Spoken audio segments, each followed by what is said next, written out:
बसारत से इस वक्त न्यू जर्सी में एक ऐसे मुकाम पर खड़ा है जुम्मतुल मुबारक के नमाज मस्जिद के बाद कि आज हमारे साथी है नौ मुस्लिम आज मुसलमान में माशाअल्लाह हम सब पाकिस्तानियों की तरफ से मुसलमानों की तरफ से शामिल करके अल्लाह ताला इनको इस्तिकामत दे, आमीन करे और हमें भी आमीन।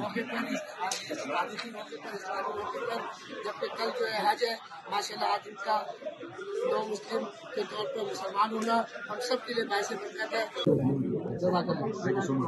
जनाब सैयद कादी से आपको एक बिल्कुल एक्सक्लूसिव सेगमेंट कराया, उम्मीद है कि आपको पसंद आया होगा।